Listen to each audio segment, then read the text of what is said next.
చెప్పగలుగుతాను, 90% మిస్ అవ్వను. సో దిల్ చేయడం వల్ల మీరు దిల్ రాజు అయ్యారు. బట్ నా దృష్టిలో మీరు బిల్ రాజు. ఎందుకు చెప్తాను. యాక్చువల్లీ చాలామంది ఆడియన్స్ కూడా చెప్పాలి ఇది. మామూలు చూస్తాను లాస్ట్ గత 1 year నుంచి మీ మీద వచ్చే నెగటివ్ ట్రోల్స్ కానీ ఇవన్నీ ఏవో వస్తుంటాయి కదా మామూలు ఆర్టికల్స్ అవి. 2005లో నేను సినిమా వేసాను, రామ్ సినిమా.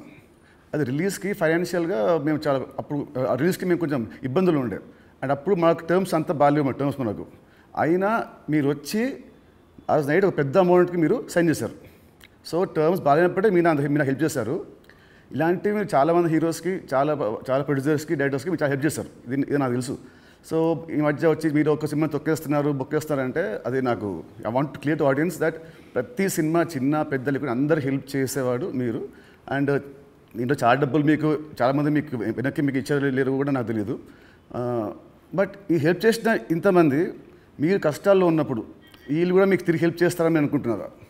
అంటే బేసిక్గా నా లైఫ్ స్టార్ట్ అయింది ఎక్కడ అంటే నితిన్, నా కాస్ట్యూమ్ కృష్ణ గారికి నేను చాలా స్టోరీలో చెప్పాను. అరుంధతి అనే సినిమా 36 lakhs కొంటే 2 lakhs నేను రిలీజ్ రోజు కట్టలేదు. తర్వాత తీసుకెళ్ళి ఆయన ఫోన్లు ఎత్తకుంటే కూడా నేను పట్టుకొని వెళ్ళి 2 lakhs ఇచ్చి వచ్చాను. తర్వాత వారు నాకు పిలిచి పెళ్లి పందిరి చేసే వరకు వదిలిపెట్టలేదు. నిజంగా పెళ్లి పందిరి అనే సినిమా లేకుంటే ఐఎమ్ నాట్ దే, అసలు సినిమా ఇండస్ట్రీలో నేను లేను అనేది నేను గట్టిగా నమ్ముతాను. సో అంటే ఒక హానెస్ట్ అనేది ఒకటి ఎంత పని చేసిందో హెల్పింగ్ కూడా అంతే పని చేస్తుందని నేను నమ్ముతాను. నా లైఫ్లో ఇప్పుడు నువ్వు సంక్రాంతికి అడిగావు, ఇది రాకుంటే ఇది ఉండుంటే, అలాంటి ఒక 4-5 ఇన్సిడెంట్స్ ఉన్నాయి. అంటే నేను క్లోజ్ అయిపోయే ఇన్సిడెంట్స్. ఇప్పుడు అసలు సంక్రాంతికి వస్తున్నాము, రాకున్నా మాకేం కాదు, ఎందుకంటే ఆల్రెడీ ఎస్టాబ్లిష్ అయిపోయి ఉన్నాం. ఫైనాన్షియల్ డ్యామేజర్తో 2 ప్రాపర్టీలు అమ్మేసి ముందుకు వెళ్ళిపోతాం, అది పెద్ద విషయం కాదు. కానీ నేను నార్మల్గా ఉన్నప్పుడు కూడా ఇలాంటి ఇన్సిడెంట్స్లోకి వెళ్ళి నేను దాటుకుంటూ వచ్చాను. అంటే అది ఎప్పుడు అదే నేను నమ్మేది, వెన్ వీఆర్ హెల్ప్కు మనం ముందుంటామో మన కష్టం వచ్చినప్పుడు భగవంతుడే తిరిగి ఇస్తాడని. అది నా లైఫ్లో 3-4 ఇన్సిడెంట్ నాకు సినిమా ఫీల్డ్లో జరిగాయి. దిల్ మీద చేసినప్పుడు ఆ రోజుల్లో ఇట్ వాజ్ ఆ రోజు సినిమాకి ఖర్చు మీరు బాగా పెట్టారు. ఆ రోజు బాగా పెట్టారు. అండ్ అందుకే అప్పటికి మన వినాయక్ గారికి ముందు సినిమా కూడా అంత ఆడలేదు, బట్ స్టిల్ మీరు ఖర్చు బాగా పెట్టారు. ఆ సినిమా హిట్ అయింది, దాంతో మీ లైఫ్ మారిపోయింది. ఇప్పుడు తమ్ముడు సినిమాకు ఒక రిఫరెన్స్ లేకుండా కూడా మీరు సినిమాని ఇంత ఖర్చు పెట్టారు. దీని మీద నమ్మకం, కథ మీద నమ్మకమా, డైరెక్టర్ మీద నమ్మకమా, ఆర్ ఈ తమ్ముడు సినిమా మీకేం తెస్తుంది? పేరు తెస్తుందా, డబ్బు తెస్తుందా? అంటే ఈ సినిమాకు బేసిక్గా నేను క్రెడిట్స్ ఇచ్చేది డైరెక్టర్కే. ఎందుకంటే ఎంసీఏ అండ్ వకీల్ సాబ్ తర్వాత ఆయన రాసుకున్న కథని ఇప్పుడు ఉన్న సినారియోలో అంటే ప్రేక్షకుల్ని థియేటర్కి తీసుకొచ్చి ఒక ఎక్స్పీరియన్స్ ఇవ్వాలని ఏదైతే చూశాడో, అందుకే నువ్వు కూడా షూటింగ్లో చూసినావు, ఆయన తీసుకుంటూ వెళ్తుంటే నేను ఎప్పుడు ఆపలా. ఒక డైరెక్టర్ ఏమో అడుగుతున్నాడు, ఎలా అచీవ్ చేయాలి, అది అచీవ్ చేయండి అని చెప్పా. అది అయిపోయిన తర్వాత నేను ఎప్పుడైతే యావిడ్ రూమ్లో సినిమా చూసుకున్నానో అప్పుడు నాకు అది ఎస్, వేణు అడిగింది ఇచ్చాను కాబట్టి ఆయన ఈ సినిమాని ఇవ్వగలుగుతున్నాడని. ఈవెన్ రాత్రి ఇప్పుడు నువ్వు ఒక భయంలో ఉన్నావు, ఎందుకంటే మనం లోలో ఉన్నప్పుడు చాలా భయంలో ఉంటాం. నేను అవన్నీ చూసేసాను. నైట్ నువ్వు నాకు ఫోన్ చేసి ఒక రీల్ చూసేసి ఒక ఎగ్జైట్మెంట్తో ఫోన్ చేసావు. ఎందుకు? అది ఇప్పుడు మనం చూస్తున్నాం, ఒక సినిమా ఇలా షేప్ అయింది, సౌండ్తో ఇలా చూసినప్పుడు ఇలా ఉంది, ఒకటి ఉంటుంది కదా, అదే ఎగ్జైట్మెంట్. అదే నన్ను తమ్ముడికి ఎంతైనా ఆలోచించకుండా డైరెక్టర్ అడిగినట్టు చేయమని చెప్పాను. అండ్ దిల్ అప్పుడు కానీ లేదా మన లాస్ట్ సినిమా శ్రీనివాస్ కళ్యాణ్ కానీ మీరు షూటింగ్కి మీరు ఆల్మోస్ట్ ఎవ్రీడే వచ్చేవారు. ఈ సినిమాకి మీరు ఉట్టి 2 సార్లు వచ్చారు, అది కూడా గంట సేపు. ఎందుకు? డైరెక్టర్ మీద నమ్మకమా, లేదా మీరు బిజీగా ఉండి మీరు మా సినిమాని మీరు పట్టించుకోలేదా? అంటే 2 things.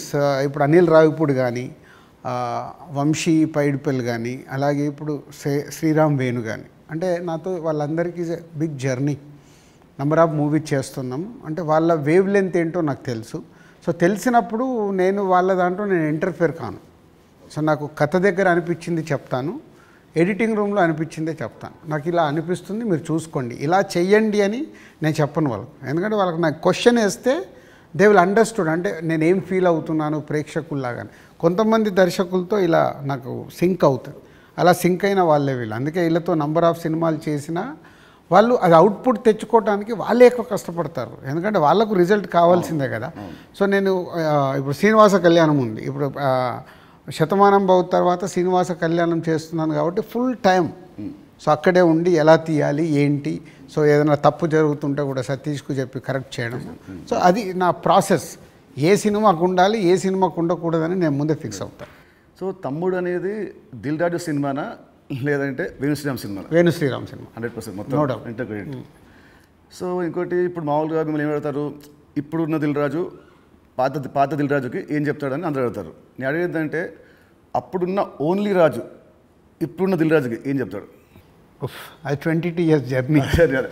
అంటే అంటే సినిమా అంటే దిల్లు సినిమా నీకు మనకు అండర్ ప్రొడక్షన్లో ఉన్నప్పుడు షూట్ జరుగుతున్నప్పుడు నీకు దుబాయ్లో సాంగ్ చేస్తుంటే సడన్గా బైక్ స్కిడ్ అయ్యి నీ కాలు పైన పడింది. కాలు పైన పడితే మధ్యాహ్నంకి వెళ్ళి షూటింగ్ ఆపేసాం. అది నాకు ఫస్ట్ ఫిలిం. షూటింగ్ ఆపేసిన తర్వాత చిన్న నీకు ఎయిర్లైన్ ఫ్రాక్చర్. వినాయక్ ఇక్కడ ఉన్నాడు, నెక్స్ట్ ఠాగూర్ సినిమాలో బిజీగా ఉన్నాడు. అన్న మీరు వెళ్ళి సాంగ్స్ తీసుకొని రండి అన్నాడు. నీకు ఎయిర్లైన్ ఫ్రాక్చర్ అయ్యి మన హోటల్కి వెళ్ళిన తర్వాత ఇంకా మనం నెక్స్ట్ డే షూటింగ్ చేయడానికి స్కోప్ లేదు. ప్యాకప్, అందరు రిటర్న్ వెళ్ళిపోవాలి. సో అప్పుడు లక్ష్మణ్ అంకులు శిరీష్ అంకులు టెన్షన్లో ఉన్నారు. నేనేమో వెళ్ళిపోయి పడుకున్నాను. పడుకొని 4 o'clock లేసేసి శంకర్ మాస్టర్ డోర్ కొట్టి, మాస్టర్ రేపు నైట్ వెళ్ళిపోవాలి, నీకు ఇప్పుడు 2 పాటలలో ఏమేమి బ్యాలెన్స్ ఉన్నాయో ఒక్కసారి లిస్ట్ రాయని 6 గంటల వరకు కూర్చొని ఆయనతో రాపిచ్చి, ఇవి నితిన్ కాలు కింద పెట్టకుండా నువ్వు ఎలా మేనేజ్ చేయగలుగుతావు అంటే శంకర్ నేను మళ్ళీ డిఓపిని పిలుచుకొని మేము కూర్చొని డిజైన్ చేసాం. డిజైన్ చేసి మీకు చెప్తే మీరు అందరూ ఏంటి షూటింగ్ ఉందా ఎలా చేస్తారు అంటే ఇలా చేయబోతున్నాం, విల్ ఫినిష్ నెక్స్ట్ 2 days అని నీ కాలు కింద పెట్టనివ్వకుండా 2 రోజులు షూటింగ్ చేయించా కూర్చొని స్టాండింగ్. అంటే నా మొదటి సినిమా నాకు ఆ సిచ్యువేషన్ అలాంటిది. ఆ రోజు 2 రోజులు షూటింగ్ ఆగకుండా చేసుకొని వచ్చి రిలీజ్కి ముందు మళ్ళీ ఆర్ఎఫ్సికి వెళ్ళి ఆ బ్యాలెన్స్ షాట్లని 2 పాటలు తీసి మ్యాచ్ చేశాం. అంటే అది నా ప్యాషన్. అంటే మొదటి సినిమాలోనే నేను ఒక సమస్య వస్తే దాన్ని జాగ్రత్తగా హ్యాండిల్ చేసుకుని సినిమాకి ఎలాంటి డ్యామేజ్ జరగకుండా చేయగలిగా. అదే మామూలు రాజు నుంచి దిల్ రాజుగా షిఫ్ట్ అవ్వడం. అంటే నాట్ ఓన్లీ దిల్, ఇలాంటి సో మెనీ ఫిలిమ్స్కి సో మెనీ ఎప్పుడు వస్తూనే ఉంటాయి. అవన్నిటిని జాగ్రత్తగా హ్యాండిల్ చేసుకుంటే 58 సినిమాలకు రీచ్ అయ్యాను. అదే ఫస్ట్ సినిమా దిల్లప్పుడు కూడా మీ అన్నింటిలో మీరు చాలా మీరు ఇన్వాల్వ్ అయ్యారు. ప్రతి దాంట్లో స్టోరీల నుంచి సీన్స్ నుంచి. కొన్ని సీన్స్ మీకు నచ్చకుంటే మీరు వినాయక్ మీరు చెప్పలేకపోతే మీరు నా చెప్పేవాళ్ళు, నితిన్ చెప్పా ఈ సీన్ బాగా గుర్తున్నా దాంట్లో ఉంటుంది ఒక ఎపిసోడ్, ఒకటి టాలీగట్ ఎపిసోడ్ ఉంటుంది ఒకటి. అది సినిమా లేదు. సో అది సో మీ ఉత్సాహాన్ని చూసే సుకుమార్ గారు సినిమా రైటర్ కదా, ఆయన పెట్టాడు సినిమాలో ఒక డైలాగ్ వస్తుంది, మై నేమ్ ఇస్ రాజు అంటే ఒకటి వచ్చి ఎందుకంత ఫోజు మిమ్మల్ని చూసే పెట్టాడు డైలాగ్ గుర్తున్నా, బోర్డు మీద రాడు. సో 2003 రాజుగారి దగ్గర ఉన్నదేంటి, ఇప్పుడు రాజుగారి దగ్గర లేనిదేంటి?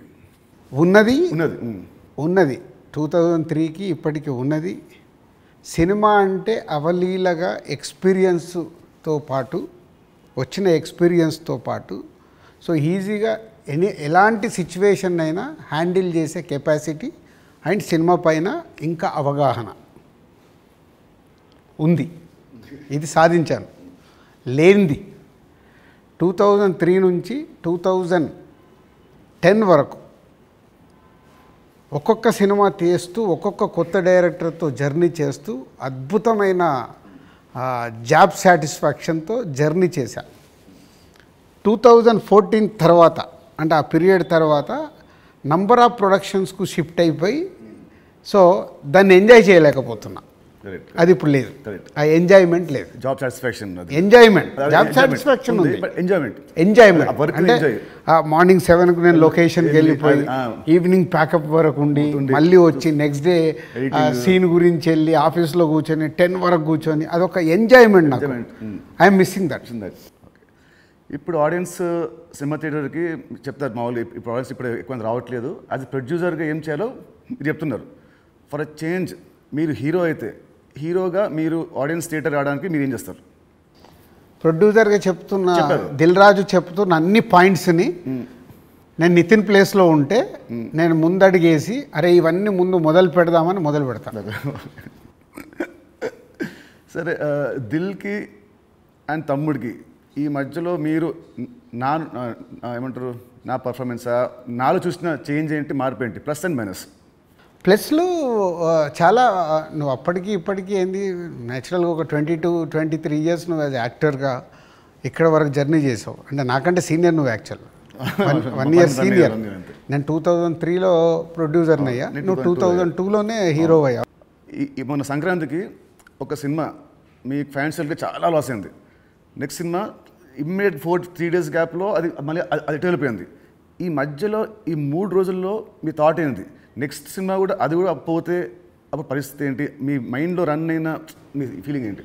లేదు అంటే నాకు ఇప్పుడు 10th సినిమా రిలీజ్ అయినప్పుడు నాకు అర్థమవుతుంది ఫైనాన్షియల్గా ఇది డ్యామేజ్ జరగబోతుంది. సో అటు డిస్ట్రిబ్యూటర్స్ అందరు కూడా లోలో ఉన్నారు. పోతే 14th రిలీజ్ అవుతున్న సినిమా షూర్ షాట్గా సూపర్ హిట్ అని చాలా గట్టి నమ్మకంతో ఉన్నాను. అంటే 90% నీకు తెలుసు, నేను ఎడిటింగ్ రూమ్లో చూసినప్పుడే నాకు చెప్పగలుగుతాను సినిమా వర్క్ అవుతుంది అవ్వట్లేదు. అట్లా సంక్రాంతికి వస్తున్నాం అనే సినిమా మీద ఐఎమ్ ఫుల్ కాన్ఫిడెంట్గా ఉన్నాను. సో ఆ 3 days అదే ఎనర్జీతో ఉన్నాను. ఎస్, నో ప్రాబ్లం, ఒకటి వస్తుంది.